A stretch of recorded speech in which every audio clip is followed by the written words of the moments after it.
اللہ کے جو ولی ہوتے ہیں وہ متقی ہوتے ہیں، پرہیزگار ہوتے ہیں، اللہ سے ڈرنے والے ہوتے ہیں۔ تو یہ جو پیغام غوث العظم ہے اس کو سمجھ لیجئے دو تین بات، اور پھر اپنے اپنے گھر آپ بھی تشریف لے جائیے اور ہم بھی چلتے ہیں۔ یہ ہے کہ ہمیشہ اس بات کا خیال رکھیے، چونکہ ہر آدمی کہتا رہتا ہے کہ بھئی ہمارا پیر جو ہے وہ اللہ کا ولی ہے، یا فلاں صاحب جو ہے وہ اللہ کے ولی ہیں، تو اس لیے اس بات کو اپنے ذہن میں رکھیے کہ اللہ کا ولی جو ہوتا ہے وہ متقی ہوتا ہے، پرہیزگار ہوتا ہے اور عالم ہوتا ہے۔ جاہل اللہ کا ولی نہیں ہوتا۔ جو پڑھا لکھا ہوتا ہے، اللہ نے جس کو، اگر کسی کو اللہ ولایت دیتا ہے تو پہلے اسے علم عطا فرماتا ہے، علم دیتا ہے پھر اسے ولایت۔ حضور غوث العظم رضی اللہ تعالیٰ عنہ نے، آپ نے سنا ہی ہوگا، ظاہر سی بات ہے کہ اتنی دیر سے آپ سن رہے تو بہت ساری چیزیں سنی ہوں گی، کہ حضور غوث العظم رضی اللہ تعالیٰ عنہ نے علم حاصل کیا، اور آپ کی تربیت ایک ایسے خاندان میں ہوئی کہ جہاں علم کا دور دورہ تھا اور پورا ماحول ہی علمی ماحول تھا۔ 18 سال کی عمر تک آپ نے اپنے شہر میں مکتب میں وہاں علم حاصل کیا، اور وہاں علم حاصل کرنے کے بعد پھر آپ بغداد شریف تشریف لائے۔ بغداد شریف میں جو مدرسہ تھا، مدرسہ نظامیہ، دو مدرسے تھے، ایک مدرسہ احناف اور ایک دوسرا مدرسہ نظامیہ۔ مدرسہ نظامیہ جو ہے یہ بہت پرانا مدرسہ، سن 1065 میں یہ مدرسہ جو ہے وہ حضور غوث العظم نے جب داخلہ لیا اس سے 30 سال پہلے یہ مدرسہ تیار ہوا۔ سلجوقی بادشاہ کا بہت بڑا وزیر اعظم الحسن ابو اسحاق خواجہ نظام الملک طوسی اس کا نام ہے، اس نے یہ مدرسہ وہاں بنایا۔ بہت بڑا مدرسہ، مدرسہ نظامیہ۔ بہت بڑے بڑے مدرسے اس دور میں قائم ہوئے تھے، الجامعۃ الازہر ہے مصر کا، مدینہ یونیورسٹی ہے، بہت بڑے بڑے مدارس۔ ایک پروفیسر ہیں، پروفیسر فلپ ان کا نام ہے، وہ لکھتے ہیں کہ دنیا میں اس وقت مدرسہ نظامیہ سے بڑی کوئی یونیورسٹی نہیں تھی، بہت بڑی یونیورسٹی، بغداد کی بہت بڑی یونیورسٹی تھی۔ اس میں دنیا بھر سے طلباء آتے تھے، علم حاصل کرتے تھے، بڑا مدرسہ تھا، اور اس میں بہت بڑے بڑے لیول کی پڑھائی، یعنی پی ایچ ڈی تک اس مدرسے میں ہوتی تھی۔ تو اس میں بچے جو ہے آ کر تعلیم حاصل کرتے۔ اس مدرسے کے پہلے پرنسپل کا نام امام غزالی ہے۔ تو وہ آپ تشریف لائے اور اس مدرسے میں آپ کا داخلہ ہوا۔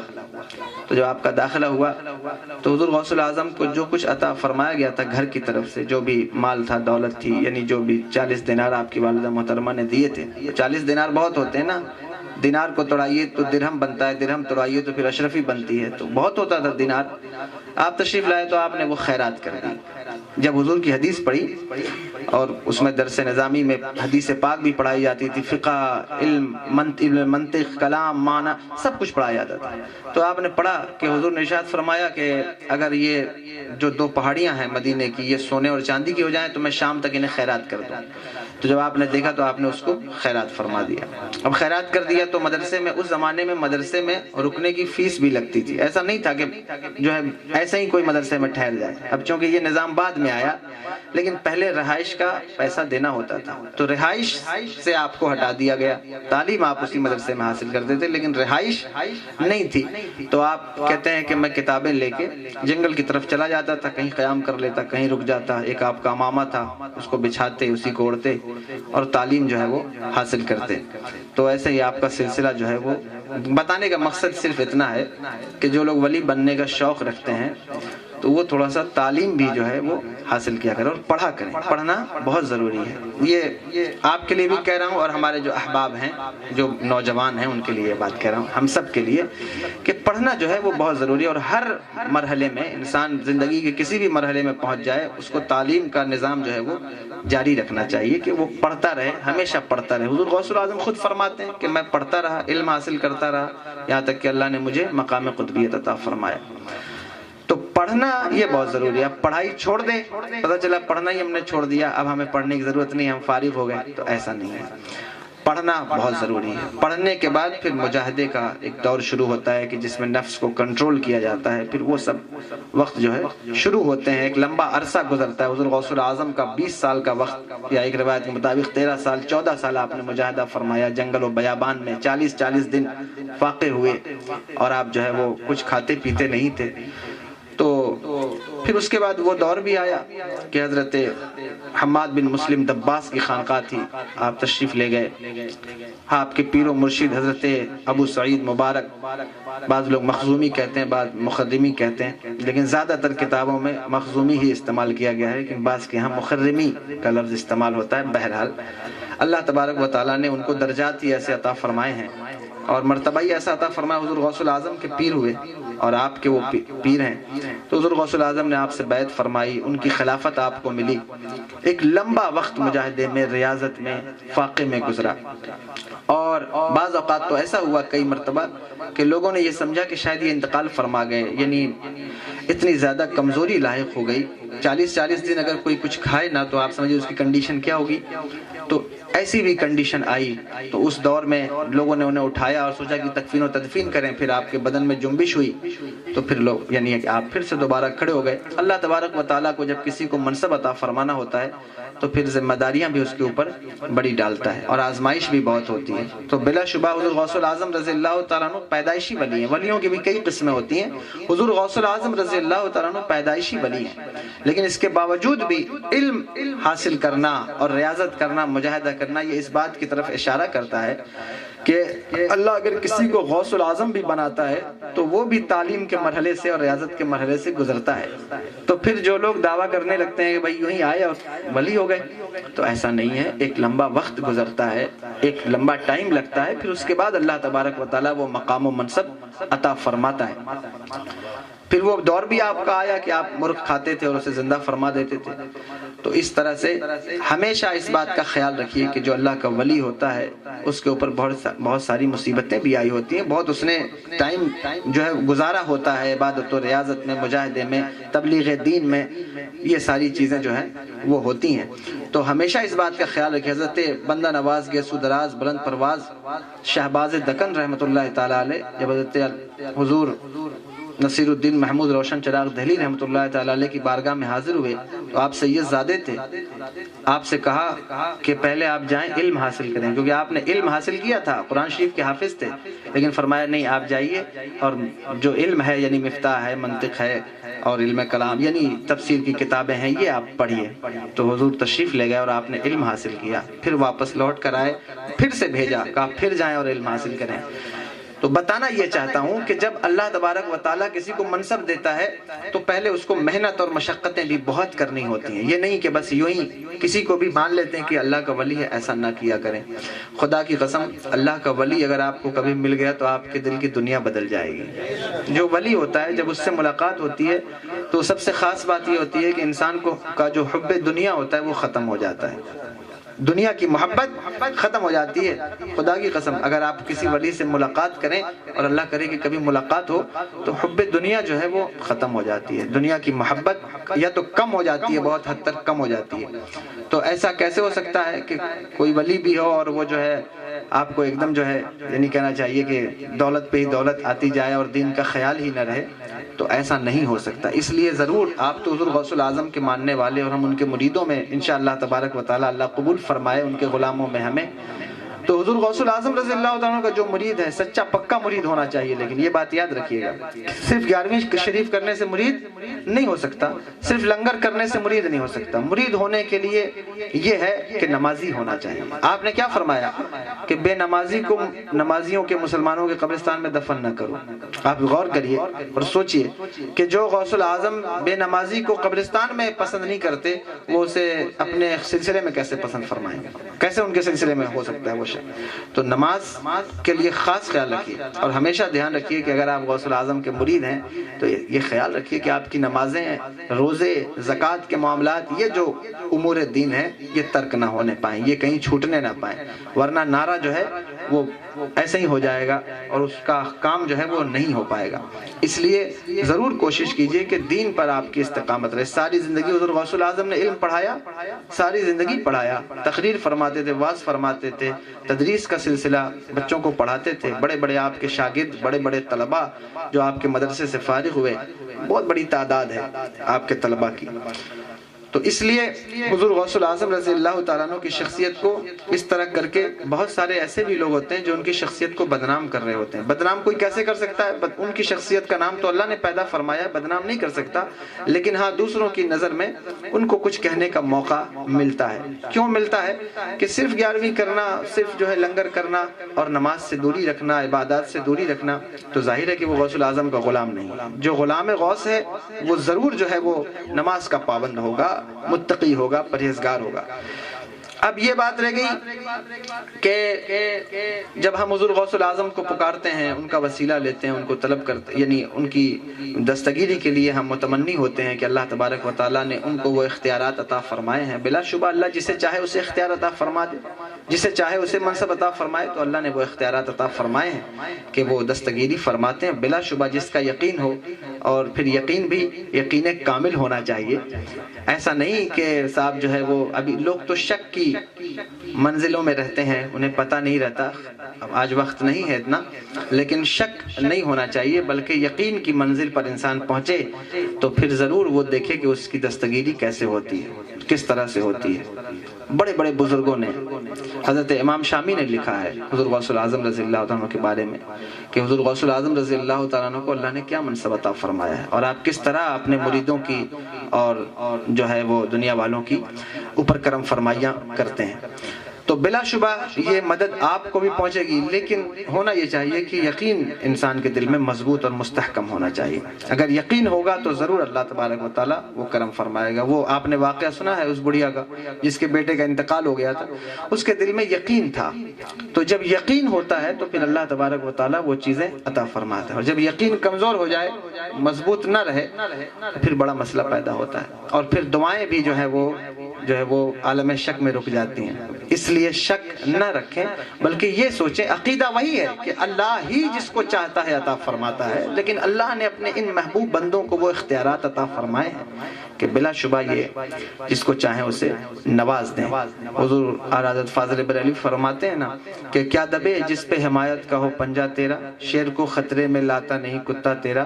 تو یہ حضور غوث اعظم کی بارگاہ کا جو ہے وہ، ان کے دربار میں جو لوگ بیٹھتے ہیں اللہ نے ان کو اتنا نوازا ہے. بلکہ ایک صاحب آپ کی دربار میں بیٹھتے تھے، وضو کراتے تھے لوگوں کو، اور ایک زمانہ گزر گیا ان کا، لوگوں کو وضو کراتے، 30-35 سال ہو گئے گزر گئے کہ وہ وضو کراتے تھے. جو بھی آتا تھا مہمان ان کو وضو وہ کراتے تھے. تو ان کو ایسا لگتا تھا کہ شاید حضور غوث الاعظم کی نظر میرے اوپر نہیں ہے، میں تو وضو کرانے والوں باہر بیٹھا رہتا ہوں. اب 30 سال کوئی بیٹھا رہ جائے، 40 سال بیٹھا رہ جائے تو کوئی معمولی بات نہیں ہے نا. اتنے دنوں تک بیٹھا ہے، لوگوں کو وضو کراتے ہیں. تو ان کو ایسا خیال تھا کہ شاید یہ غوث الاعظم کی نظر ہمارے اوپر نہیں ہے. بڑے بڑے اولیاء آتے ہیں، صوفیاء آتے ہیں، بڑے بڑے علماء آتے ہیں، تو آپ کی نظر ان کے اوپر ہے، میرے اوپر کیا نظر ہوگی. تو انہوں نے دیکھا کہ ایک مرتبہ حضور غوث الاعظم کی بارگاہ میں 2 بزرگ آئے، دونوں قطب تھے. حضور کی بارگاہ میں آئے تو آپ نے دیکھا کہ حضور غوث الاعظم اور لوگوں پر اتنی توجہ نہیں دیتے جتنی توجہ ان پر دیتے ہیں. تو انہوں نے سوچا شاید یہ بہت مقبول نظر ہوں گے. تو وہ جب چلنے لگے تو یہ بھی ان کے ساتھ ہو گئے. انہوں نے کہا کہ صاحب ہم بھی آپ کے ساتھ چلیں گے، اور ان کے ساتھ ہو لیے. ان کو معلوم نہیں تھا کہ یہ غوث الاعظم کا مرید ہے یا یہاں بیٹھ کر وضو کراتا ہے. وہ ساتھ میں لے کر ان کو چل دیے. کچھ آگے بڑھے تو ان کو بھوک کی حاجت ہوئی، کھانا ظاہر سی بات ہے. تو کھانے کی جب حاجت ہوئی تو انہوں نے کہا کہ کھانا چاہیے. دونوں قطب تھے، اللہ کے ولی تھے. انہوں نے فرمایا کہ بھائی ہم تو 24 گھنٹے میں ایک بار کھاتے ہیں، ہر وقت نہیں کھاتے. اب یہاں بھی دیکھیے جو اللہ کا ولی ہوتا ہے، اللہ کے برگزیدہ بندے ہوتے ہیں، ان کے کھانے پینے کی بھی بڑی ٹائمنگ ہوتی ہے. تو خیر وہ اب 24 گھنٹے کے بعد کھاتے ہیں. انہوں بھوک سے بحال ہوئے تو کہا نہیں کرم فرمائیے. تو انہوں نے بہرحال ایک جو قطب تھے انہوں نے دعا کی تو کھانا آیا. 3 روٹیاں اور 3 کٹورے سالن جو ہے وہ آئے. جب آئے تو سب نے کھایا. پھر آگے بڑھے، رات ہوئی تو پھر انہوں نے عرض کی کہ حضور مجھے کچھ کھانے کے لیے چاہیے، میں تو بھوک سے بحال ہوں. تو ایک دوسرے قطب تھے، پھر انہوں نے دوسرے دن دعا کی تو پھر 3 کٹوری سالن اور 3 جو ہے وہ روٹیاں آئیں، سب نے کھایا. تیسرا دن آیا تو صاحب یہ پھر کہنے لگے. اب حضور غوث الاعظم کی بارگاہ میں تو ٹکڑے ملتے تھے، روز ملتا تھا، جب چاہے تب ملتا تھا. تو اب یہ قطب ہیں، ان کے ساتھ چلے تو کہنے لگے دعا فرمائیے. کہنے لگے کل ہم نے دعا کی تھی، پرسوں انہوں نے دعا کی تھی، آج آپ دعا کریے. آج آپ کی باری ہے کہ آپ دعا کریے. بھائی آپ بھی تو دعا کریے. انہوں نے کہا میں تو جاہل آدمی ہوں، میں تو پڑھا لکھا نہیں ہوں، میں کیا دعا کروں گا. کہنے لگے نہیں، یہ تو دعا کر کے دیکھیے. تو وہ بھی اب کیا کرتے, دعا کے لیے بیٹھ گئے. انہوں نے ہاتھ اٹھایا تو اللہ تبارک و تعالیٰ نے 6 کٹورے سالن اور 6 روٹیاں عطا فرمائیں. تو یہ پریشان ہو گئے جو دونوں قطب تھے. انہوں نے کہا کہ بھئی کیا بات ہے, تم نے کیا دعا کی کہ اللہ نے تمہیں 6 کٹورے سالن عطا فرمائے, 6 روٹیاں ہم تو ہمیشہ مانگتے ہیں, ہمیں 3 ہی ملتا ہے. تو اچھا, یہ سب واقعہ جب بیان کیا جاتا ہے تو آپ لوگوں کے دل میں خیال آتا ہوگا نا کہ کہاں لکھا ہے, کون سی کتاب میں لکھا ہے, ایسا آتا ہے کیا خیال؟ آج کل کتابوں کے حوالے بھی میں زیادہ دینے لگا ہوں تاکہ شک جو ہے وہ لوگوں کا دور ہوتا رہے. بلا شبہ خدا کی قسم جو بات بیان کی جاتی ہے وہ یوں ہی نہیں بیان کی جاتی, باقاعدہ بزرگوں نے بیان کیا ہوتا ہے. اور اگر غوث الاعظم رضی اللہ تعالیٰ عنہ کی بات تو وہ ہے, ان کی شان تو وہ ہے کہ ابن تیمیہ جیسے انسان نے ان کی شان بیان کی ہے, قصیدہ غوثیہ لکھا ہے. آپ غور کریے. خیر ابھی اس وقت اتنا وقت نہیں ہے کہ ساری بات کروں, لیکن بہرحال 6 کٹورے سالن آئے, 6 روٹیاں آئیں. تو انہوں نے کہا تو آپ نے دعا کیا کی؟ کہا نہیں, ہم کیا دعا کریں گے, آپ بتائیے آپ کیا دعا کرتے ہیں. انہوں نے کہا ہم تو یہ دعا کرتے ہیں کہ یا اللہ وہ غوث الاعظم کی بارگاہ میں جو ایک شخص بیٹھا ہے 40 سال سے وضو کراتا ہے, اس کے صدقے میں کھانا دے دے. تو کھانا تو اس کے صدقے میں آتا ہے. کہنے لگے مجھے پہچانتے ہوگا؟ نہیں پہچانتے. کہا میں وہی شخص ہوں جو 40 سال سے حضور غوث الاعظم کی بارگاہ میں بیٹھا ہے. انہوں نے کہا بھئی تم میرے ساتھ کیوں آ گئے؟ کہا مجھے لگا کہ شاید میرے حضور کی مجھ پہ نظر نہیں ہے. آج پتہ چلا کہ اپنے دربار میں بیٹھا کے کتنی نظر فرماتے ہیں. تو یہ کہنے کا مطلب میرے یہ ہے کہ آپ ان کے سچے بن کر دیکھیے, اچھے عاشق بن کر دیکھیے, ضرور اللہ تبارک و تعالیٰ آپ پر کرم فرمائے اور بلا شبہ آپ کی مشکلیں دور ہو جائیں گی. لیکن مسئلہ یہ ہے کہ آپ سچے عاشق ہونے چاہیے, سچے مرید ہونے چاہیے. اگر آپ سچے مرید ہیں تو ضرور حضور غوث الاعظم خود فرماتے ہیں میرا مرید مغرب میں ہو, میں مشرق میں ہوں, میں مغرب میں ہوں, وہ مشرق میں ہو, اس کا سطر کھل جائے میں اس کی سطر پوشی فرماتا ہوں. تو یہ صرف کہنے کی بات نہیں ہے, اگر اس پر ہم یقین رکھیں تو ضرور اللہ تبارک و تعالیٰ میں وہ چیز دکھائے گا. لیکن ہے یہ کہ یقین ہونا چاہیے. اب آج کنڈیشن کیا ہے کہ لوگ بعض اوقات مرید بھی ہوتے ہیں کسی کے, تو پتہ چلا پیر صاحب کی دعا آج کل کام نہیں کر رہی ہے, تھوڑا کم لگ رہی ہے, تو آج کوئی بابا آئے ہوئے ہیں تو چلو ان کے پاس دعا کرا لیتے ہیں. زیادہ تیز دعا, فاسٹ سروس ہے اور فاسٹ سروسز کا زمانہ ہے, تو فاسٹ سروس کی طرف لوگ جلدی جو ہے وہ دوڑ جاتے ہیں کہ جلدی جو مل جائے. تو ایسا نہیں ہوتا ہے. امام شافعی رحمۃ اللہ تعالیٰ کی بارگاہ میں ایک شخص آیا, اس نے کہا حضرت میں چاہتا ہوں ابھی مجھے آپ پورا علم سکھا دیں, جو کچھ اللہ نے آپ کو عطا فرمایا مجھے دے دیں, یعنی آپ کے لیے کوئی بڑی چیز نہیں, کرم فرما دیں. فرمانے لگے 20 سال میں نے جس کو سیکھا ہے تجھے 1 منٹ میں کیسے دے دوں؟ ایسا نہیں ہوتا. ہر چیز کا ایک قاعدہ ہے, ایک ضابطہ ہے, اور پھر ویسے ہی وہ چیز لوگوں کو ملتی ہے. تو بلا شبہ ملے گی, لیکن بس یہ ہے کہ یقین ہونا چاہیے, عقیدہ ہونا چاہیے. عورتیں بھی بیٹھی ہیں, خواتین بیٹھی, ان کے لیے بھی چند باتیں کرتا ہوں کہ اپنی عورتوں کو بھی جو ہے وہ بزرگوں کا عشق انہیں بھی سکھائیے, ان کی محبت انہیں بھی سکھائیے. عورتیں بہت زیادہ مزارات پر کثرت سے جاتی ہیں, خاص طور پر بابوں کے پیچھے, مکاروں کے پیچھے بہت زیادہ یہ پڑ جاتی ہیں. اچھا پڑتی کیوں ہیں؟ ان کو ایسا لگتا ہے کہ شاید کوئی اللہ کا ولی ہے تو جب اس کے پاس چلا جائے. لیکن اصل میں ان کو سمجھائیے, دین کی باتیں ان کو بتائیے کہ نہیں, آپ جو کام کر رہی ہیں وہ کام مناسب نہیں, غیر مناسب کام ہے, ایسا کام نہ کریں. جو ان کے من میں آتا ہے وہ منت مان لیتے ہیں. عورتوں کی منت, آپ دیکھیے عورتیں یہاں بیٹھی ہیں, ایسی ایسی منت مان لیں گی کہ اللہ کی پناہ, یعنی آپ تصور نہیں کر سکتے کہ وہ منت مان لی جائے گی. ایسی ایسی عورتیں منت مانگتی ہیں. عورتیں اور کہیں کچھ منت مان لیا, کہیں کچھ منت مان لیا, پتہ چلا اس کو پورا کرنے کے لیے گھر بار لوٹا کے جو ہے وہ دوڑی جا رہی ہیں, صاحب چلی جا رہی ہیں منت مانگنے. کہاں جا رہے ہیں صاحب؟ وہ منت پوری کرنے جا رہے ہیں. اور بچے پیدا ہوئے, منت مان لیا کہ بال جو ہے وہاں اتروائیں گے, ناگپور میں اتروائیں گے, تو وہاں دیوسر میں اتروائیں گے. اب وہ 2 سال 3 سال نوبت نہیں آئی, بال بڑے ہو رہے ہیں بچوں کے, جبکہ عقیقہ کر دینا چاہیے 7ویں دن. لیکن اب وہ جا رہی ہیں, جو عورتوں کو خطاب کر رہا ہوں, توجہ سے سنیے گا میری بات کو, تو وہ جا رہی ہیں وہاں, جو پتہ چلا. اس طرح سے بہت ساری منتیں ہوتی ہیں, عجیب عجیب منت. اگر میں بتاؤں گا حضور علی نواز کی بارگاہ میں نے کئی عورتوں کو دیکھا, اور بھی بہت سارے لوگ ایسے ہوتے ہیں جو عجیب عجیب منت مان کر جاتے ہیں. ایک عورت نے منت مان لی تھی کہ میں اپنا بچہ جو ہے وہ دیگ میں پھینک دوں گی, اس نے مانی تھی. خیر, تو ایسی ایسی منتیں بھی ہو جاتی ہیں. میں کہتا ہوں کہ اسلام نے جو قاعدہ آپ کو دیا ہے اس قاعدے سے باہر مت جائیے.